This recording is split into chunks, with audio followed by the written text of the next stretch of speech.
You or someone you love needs help for an addiction. Where do you turn?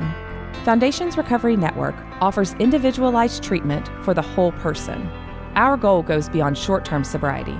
We address substance abuse and co-occurring mental health issues together, providing a firm foundation for long-term recovery. The first step is often the hardest, but we're here with a free assessment, insurance information, and treatment options.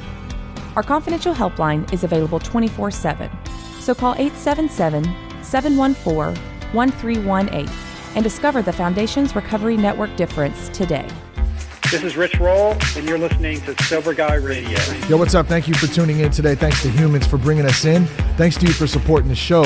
Welcome to Sober Guy Radio. We're coming to you live from the Innovations in Recovery Conference down in San Diego, California. Be sure to check us out at thatsoberguy.com. You can get past episodes, resources there. You can also contact us. Now, if you have any questions about whether you or a loved one may need help, you can contact Foundations Recovery Network at 877-714-1318. Foundations has nationwide residential and outpatient facilities, and they can also provide a confidential assessment and review the best treatment options for you or your situation. So once again, that number is 877-714-1318. So I have my neighbor here today at the conference. We got booths set up all over the place, and that is Mr. Ken Starr from Ken Starr MD Wellness Group.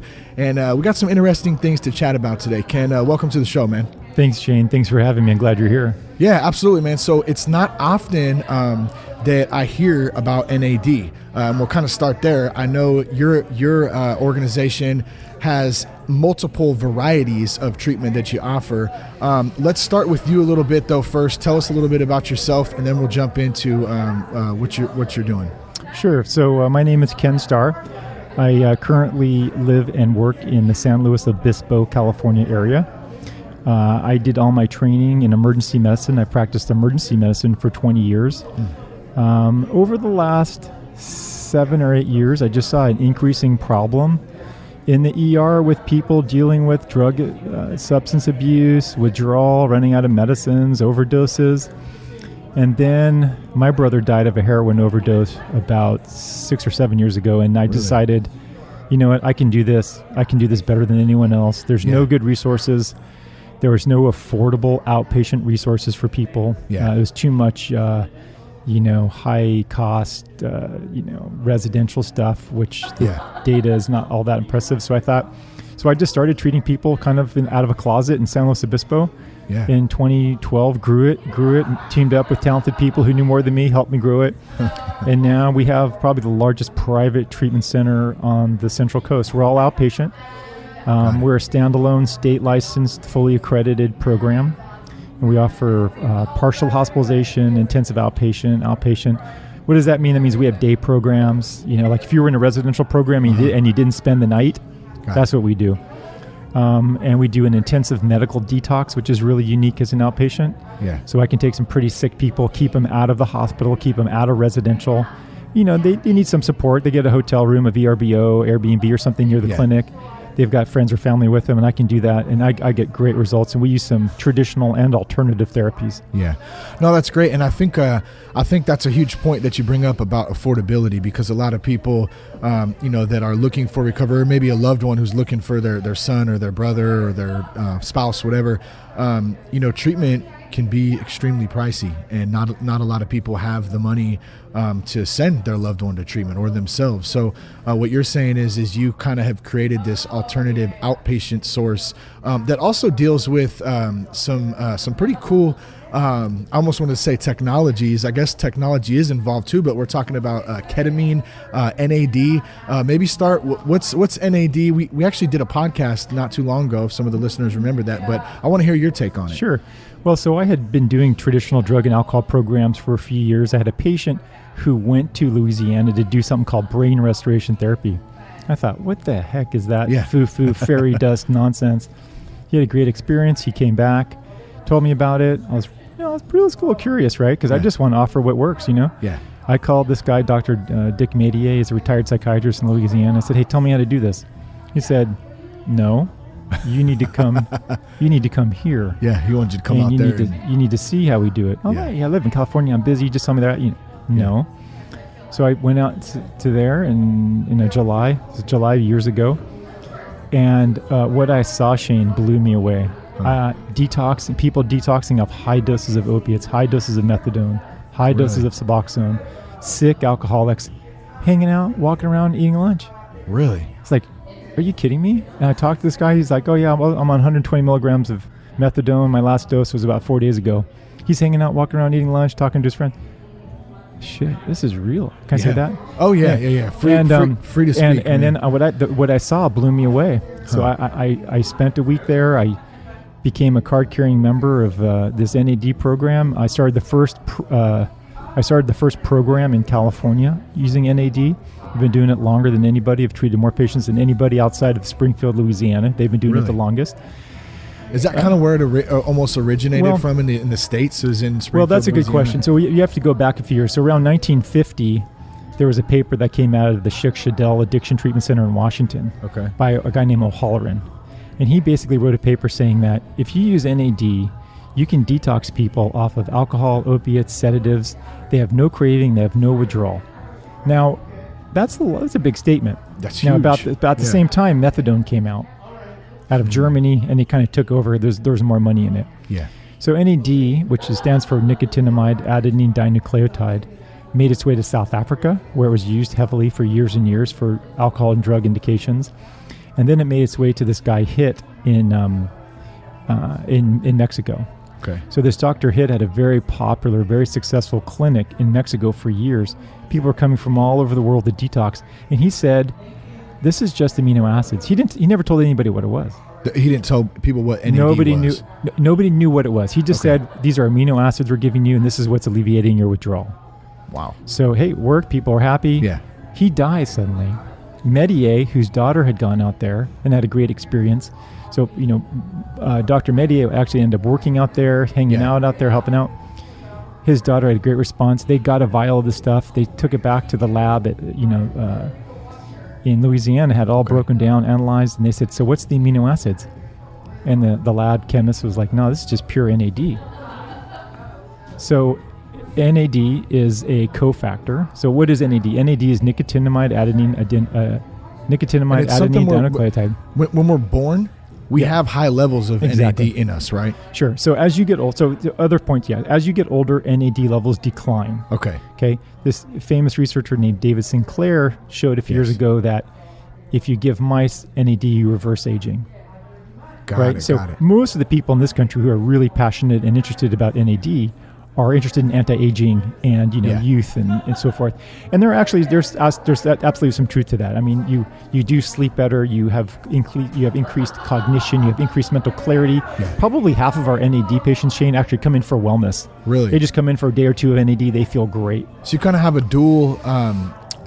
dual solution in aging, anti-aging, feeling better about yourself, looking better too. It improves skin, supposedly, right? Yeah, I mean, we use some other things like glutathione and amino acids and vitamins for other wellness things. But so NAD basically came in, kind of got birthed as a drug and alcohol treatment. It kind of disappeared because there's no money in it. Unfortunately, now it's a little bit pricey. We can talk about that. So there's other forms available. Well, I think one of the things that is interesting to me is, and I don't know how deep you want to go into this, I'm game for whatever, it's up to you. When we talk about the price and the factor of the competitiveness between the FDA and why it's not approved by the FDA, to my understanding, right? Yeah, correct. No supplements are approved by the FDA for any claim. So is that something that is a competitive factor? Because it's not.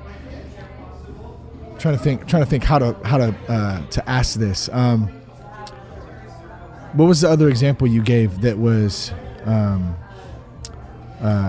Comparing it to like a residential program. No, comparing NAD to something that Suboxone. Oh, okay. You said right or no? Did you say Suboxone or? Well, we'll use NAD to detox patients off Suboxone. So there's a lot of people obviously using opiates illicitly, addicted to pain pills. There's a lot of people on Suboxone longer than they want to be. There's people on methadone they want to be, and they really haven't found a good solution to get off of it. Right? That's what I was going to say. You said methadone, so there's money in methadone. Yes. There's not money in NAD. That's what I was getting at. And I stumbled all my fucking words up, so I apologize about that. Unfortunately, I think there's some good intentioned people in methadone clinic, But the reality is that they have a financial incentive to keep you on methadone, to keep your doses high. Yeah. Right. They get paid per milligram. So the patients the refugees I take care of from the methadone clinic have not had a lot of support and a lot of compassion and a lot of solutions when they tell their doctors, hey, I want to get off this. What's the recipe? Yeah. So then they come see me, and we have different solutions for them. Maybe it's NAD, maybe it's a washout Suboxone program and then NAD, whatever. But people want solutions, and they want affordable solutions. So we're all about keeping it real, using what works. Yeah. NAD works, and we have other therapy too. So, even if patients don't come in and even if they don't do NAD, they don't want to do it, that's fine. We're a state licensed accredited drug and alcohol program. We can use insurance. We have real affordable rates.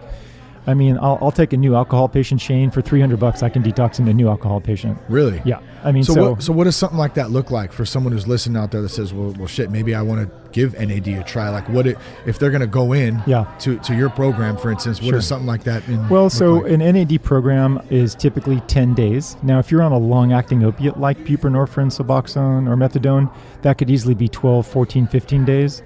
But so it's a day-long infusion. My patients get in there by between 8 and 9 o'clock, and they're dripping until 5 o'clock that day.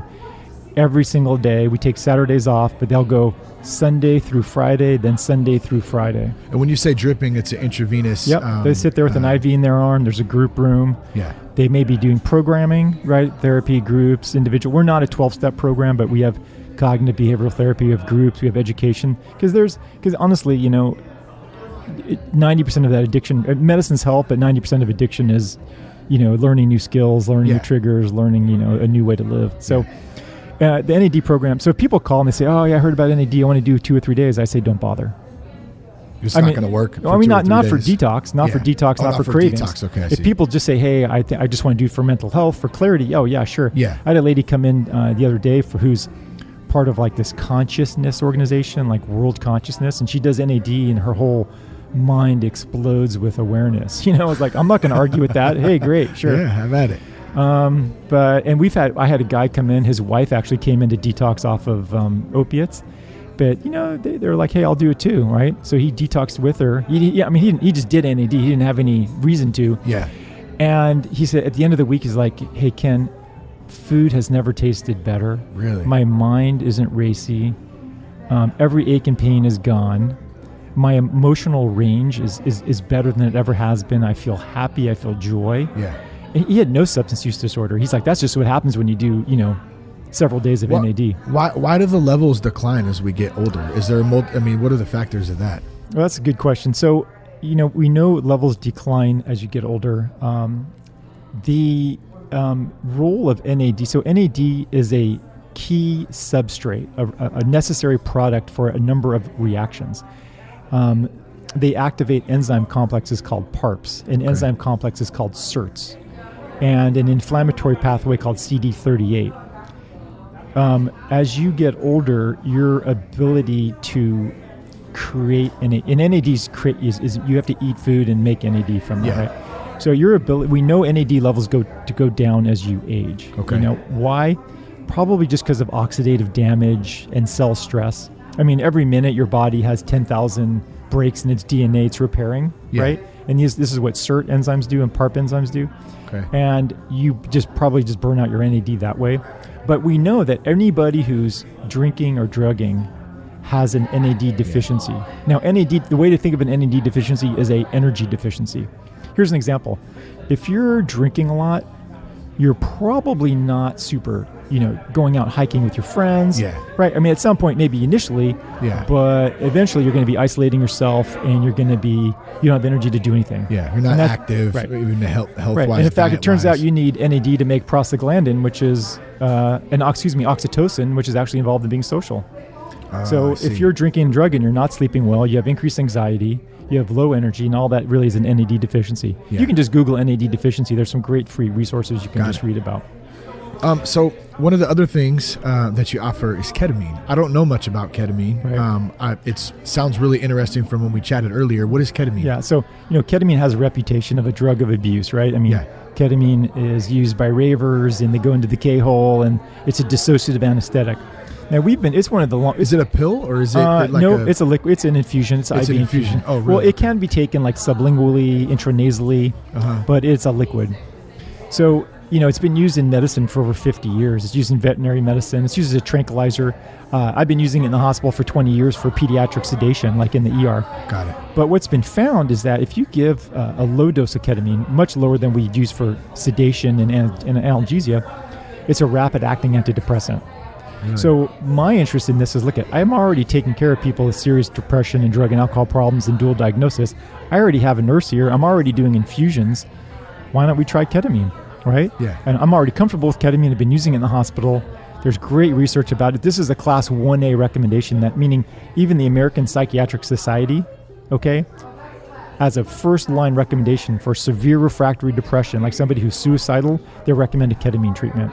Really? Yeah. And if anyone says, you're just doing that to make money, it doesn't work, Kaiser, which is the bastion of conservatism in medicine, they don't do anything that hasn't been proven to work, has opened over 4 ketamine clinics. Really? Kaiser has. In the United States and the West California. Coast? In California, really? So, because you know why? Because ketamine is relatively inexpensive, and you're keeping people out of a psychiatric hospitalization. What does that cost? Well, and the doses are low, though, is what you're saying. Yeah. So they're obviously... Right. So intravenously, we're using like 0.5 milligrams per kilogram. So that means like anywhere 30 to 50 milligrams for a person. In the ER, I'm using, when I do sedation, like I'm knocking somebody out, I'm using 2 milligrams per kilogram. So 4 times the dose. Wow. Yeah. So how long does a ketamine treatment... What does that look like? So the infusion is short. Infusion is only about 40 minutes. It's longer if you're doing it for pain. Versus NAD's like a day. NAD is a whole day. Right? Yeah. NAD. Okay. Well, NAD's, I have a dose, I have a protocol. I want to get 750 or 1,000 milligrams in somebody. Everyone's ability to tolerate that is different. So, for example, you might be able to suck up 1,000 milligrams in 3 hours. Yeah. That might take somebody else 2 days. They can't tolerate it. It just depends on the person. They just can't. It's forcing a detox at the cellular level. They can't tolerate it, But ketamine infusion is typically 40 minutes. I like to try to do 2 or 3 a week for a couple of weeks, and then just as needed. Got it. And if you're really depressed, it's a lifesaver. I mean, really? We've had amazing results for that. So give me an example of like somebody who came in and used ketamine and was like super depressed. Sure. So I had a lady probably in her 50s, severe long-term depressions, agoraphobia, had been on every antidepressant over the last 20 years. She got to the point she lived in this little crappy trailer. She never left. She'd only went to the supermarket at like at 2 a.m. when no one was there. Really? Couldn't drive anywhere. She was too scared to drive. Certainly didn't drive out of town. Her quality of life was crap. Yeah, isolated. She had read about ketamine. She wanted to do it. There was no centers nearby. She would have had to go all the way down to LA. That's a day trip. Yeah. She couldn't bring herself to do that. She found that we were doing it. She came in. She said, I want to do this. Shane, she did 4 sessions, and you can actually go to my YouTube channel and see. I have a YouTube channel, and you can see her testimonial. What's the YouTube channel? It's just kenstarrmd.com, Ken Starr MD Wellness, something like that. And you can just Google like YouTube Ken Starr ketamine. Okay. But and it absolutely saved her life. She is back with her friends. She's talking to her neighbors. She's off her medications. Really? She's driving around. She goes to the supermarket. She interacts with her family. Now, does she have to continuously do this, or is this a one-time? Oh yeah, no, absolutely. Great point. And the downside, right? Everything has good and bad, right? Sure. The downside is that this really works. Yeah. But it's limited. Now, how long? I've had people feel absolutely great for 3 days. I've had people feel absolutely great for 3 weeks. But when you're pushing like maybe 3-4 weeks. Yeah. In fact, I had a psychiatrist call me on Thursday who's been doing ketamine at another location. And then he wants to switch over to my program. He said that he does one infusion. He feels absolutely phenomenal for about 4 weeks. Really? Yeah. And then after that, it wears off. So is there something that you can transition from? So in other words, like the ketamine is almost like an entry into, relieving some of the depression, anxiety, whatever it is. Can you then transfer into something else? Well, there's a couple ways I try to biohack making ketamine last longer. It's a good word, biohack. Yeah. I like that. So there's a couple things. Number one is if you increase somebody's NAD level, then you're shifting the hyaluronic acid pathway away from inflammation towards calming. So quinolinic acid can go towards either serotonin and tryptophan, or it can go to make NAD. Huh. Okay, and if you're stressed out, then it goes to try to make NAD to quell this. So if you can take, like, say, oral nicotinamide riboside, okay, it's a supplement called nicotinamide riboside, or NR. if you can take oral nicotinamide riboside or use IV NAD, it raises your NAD levels. It pushes quinolic acid towards the calming pathway, which is what ketamine does. Yeah. So it increases the lifespan of how long the ketamine is going to work. Ah, I see. So in other words, if we can decrease neuroinflammation on another sort of pathway, the ketamine can last a little bit longer. But the sad truth is that ketamine effect is limited. It is limited. It absolutely wears off and you have to do it again. So for most people, that means they want to come in once a month and do an infusion. Yeah. But you know what? Compared to the side effects of antidepressants, getting fat and then you lose your boner and you can't get laid. I mean, nobody wants to lose their boner. I'll tell you that. Now you have more to be depressed about, right? So sure. I mean, there are certainly some risks with ketamine in terms of but they're small, and compared to oral antidepressants that you take daily, it's a very clean exercise. So that's kind of the two alternative treatments that we do at our clinic. Is there well, probably not. What are some of the natural ways to create NAD? Is there, like, as you age, is there is that diet? Okay. What does that look like? So absolutely. Here's how you can naturally increase your NAD, right? Fasting. We know fasting increases NAD. Okay. Exercise. We know exercise increases NAD. And stretching. We know those three modalities increase naturally your NAD level. So if you go on a fast, do yoga, stretch, you're going to feel great. That's from NAD. Really? So now you're not increasing it compared to giving somebody 1,000 milligrams IV. Yeah. But you're increasing it, significantly. So the next question comes up. Well, where's the proof? How do you know this works? So we actually have data. We have proof. We have data that, administering NAD, number one, decreases cravings, and we have data that shows that within 1 day of NAD, alcohol withdrawal scores and opiate withdrawal scores go down by over 80% within 24 hours. It's huge. It's huge. I mean, that's and that makes a difference if somebody really getting through treatment comfortably or not. Yeah. If people could walk away from opiates, they would. Yeah. You know what I mean? Yeah. The other thing that we started doing is something you've probably heard of called the Bridge device. Have you heard of that? I don't think I have. The Bridge is a little. Or at least not framed it looks up like a hearing aid. It's actually a peripheral nerve stimulator. Huh. It's called a periauricular nerve stimulator. It kind of basically what it is it looks like a hearing aid. You stick it under your ear. Okay. It has about 3 tiny little electrodes that go in and around your ear that create a tiny little acupuncture field. It stays on for 5 days. It works continuously for 5 days. The battery burns out. You throw it out. But this little device called the Bridge device decreases opiate withdrawal significantly, just that alone. So what I'm doing is I'm taking people who are addicted to opiates, who've tried everything to get off of them, and I'll bring them in, I'll put them on NAD, I'll put on the Bridge device, and I can almost completely eliminate withdrawal. Really? Right away, within 15 minutes. And within 10 days, they're walking out, no cravings, no withdrawal. So they don't need a $100,000 residential program on the beach. Yeah. Right? They need... Some of them might. They need to understand, you know what I mean? Well, maybe. Depends who they are. But, the thing is, if you look at outcomes of residential programs, and this may not this may not be a crowd that wants to hear this here, but if you look at outcomes from residential programs, it's worse than outcomes from outpatient programs. Now, granted, I'm picking lower hanging fruit, right? People who come in to see me want desperately help and they want recovery. I think a lot of patients go into residential maybe are a little bit less resistant or more resistant or they're not ready. So they do have a tougher crowd. But the thing is that when you babysit someone for 30 days, that you have to recover on life's terms. You need those skills. So doing it as an outpatient, in my mind, is more effective. What about chronic pain? And I'll give you an example here. Something I'm going through right now. We're just talking about opiates. Is I recently I had surgery back in 2012 for underneath my rotator cuff, right? So I'm pretty sure I tore it again, or definitely hurt it pretty bad. And so I'm not going to take opiates for it. I don't really have ibuprofen's not working. Mm-hmm. I've heard that NAD is really good for chronic pain too. What's the take on that? Well, that's true. I mean, NAD is helpful for chronic pain, but it really depends on the pain. So if it's a neuropathic pain, what does that mean? That means like a complex regional pain syndrome, reflex sympathetic dystrophy, fibromyalgia, neuropathy. That's the type of pain that gets better with ketamine and NAD. If it's a mechanical, like you actually have a bone-on-bone arthritis and you need a knee replacement, and your pain is from that direct inflammation, that's not gonna help. That's like a physical pain that you're gonna. That's a mechanical pain. I mean, that's not going to get better with NAD or anything else. That's going to need either surgery, debridement, or therapy. I mean, therapies can help that as well. Yeah.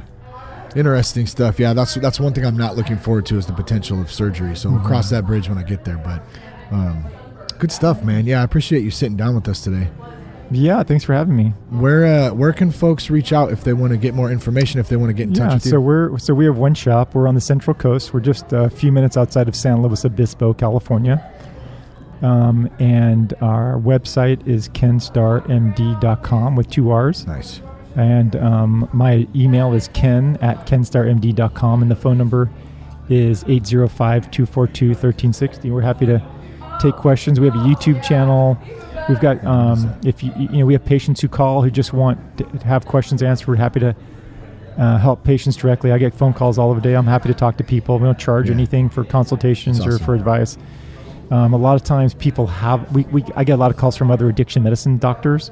So if you want your doctor to take care of you and they just need some help, we can just talk to your doctor, maybe give them some advice, especially with something like benzo tapers. A lot of people on benzos that want help, but their doctors don't know how to get them off. I can just work with their doctors, to try to keep them at home in their own town and so forth. So basically someone as their primary doctor, you speak with a lot of primary doctors and say, hey, here's some options. I just try to give people the recipe for getting off of Suboxone or getting off of benzos. Like here's the recipe. If you just need the recipe, here's how I would do it. Because people just want answers, right? Well, I think so, and I think at the end of the day, we're just looking for answers and some truth too. Like, cut the bullshit. Let's just get like what works. And with that said, I talk about this often. Something that works for me might not work for the next guy, or vice versa. So that's why I really like what you're doing, because there's so many different options out there for treatment, and it's not one way or the highway, in my opinion. Everything is different for everybody. But for a lot of these places, it is. I mean, if you go to a residential program and they say they customize care, really? Well, because here's the curriculum, here's what your day looks like, and if you go out and relapse, you're going to go back into the same program that didn't work the last time. So I don't know how that's customizing care. Yeah, I mean, it's a lot of the similar tools, though, is what I'm saying, right? That's what you're saying in this customized care. Well, maybe who's it customized for? Because everybody's different, right? Right. If somebody comes into my program and they find that 12-step resonates well with them, they like that, then I absolutely support that and encourage that 100%. Yeah. And maybe they just need a little bit of medicine and they can go to those programs. If somebody comes in and says, it doesn't work for me, I don't like it, I'm not going to make them do a 12-step program. They can do an individual program. They can do some educational groups, some CBT groups. Yeah. So, if somebody doesn't want to take something, we just need to figure it out. We just need to figure out what works and what people are. You have to meet them where they're at. Yeah, good. Yeah, that's good. Just meet them where they're at. And so that takes a little bit of a sit down. People trust me because, I'm not making much money doing this. I have to work in the ER full time to pay my nut. So, and I'm and people come in. You don't sleep much, huh? I don't sleep much.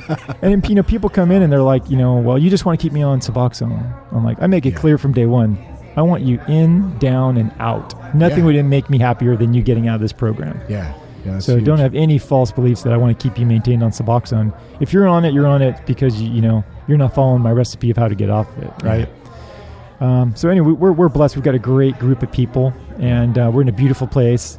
If you are going to come and detox in San Luis Obispo and Rio Grande is a place to go. Yeah, we're 9 iron from Pismo Beach, so it's pretty beautiful. Yeah, it's a nice spot to go detox. Well, we've had a lot of patients come and detox and they stay. Really? Yeah. We've had a lot of people who end up moving there and they never left. Really? Like they got off, they came into the program, they liked it, they have good follow up, and now they're hanging out, working there and stuff. That's sweet. It's a good area too. Beach. I mean, you're all right there. Everything. Yeah, not as nice as San Diego, I don't think, but it's pretty damn nice down here, man. Like I was telling you earlier, I got the kids out here. They're hanging at the beach right now, and they're doing their thing, man. So yeah, too many people in San Diego. I think it's pretty packed. If you take San Diego and get rid of like half the people, then you have what the Central Coast looks like. Got it. Yeah. Oh yeah. You're kind of tucked away back in there. You know, we don't get out there enough actually. Well, somebody thought I was tucked away because we have the nuclear power plant, we've got the state prison, and we've got some other things that they thought that was Siberia back then. That's Diablo Canyon, right? Yeah. I live right next to Diablo Canyon. Do you really? I'm gonna light up like a green cockroach. I think they just decommissioned it, or they're in going the process of it or something. Yeah, it's not going to get renewed. It's not getting renewed, and they've got like 10 years or 8 years to like start shutting it down. Yeah, got some time. Well, good stuff, man. I don't want to keep you too long. I appreciate you sitting with us, Ken. Yeah, thanks a lot, man. All right. Thanks for tuning in today. Go to thatsoberguy.com for more information. Peace, love, respect. Keep your blood clean.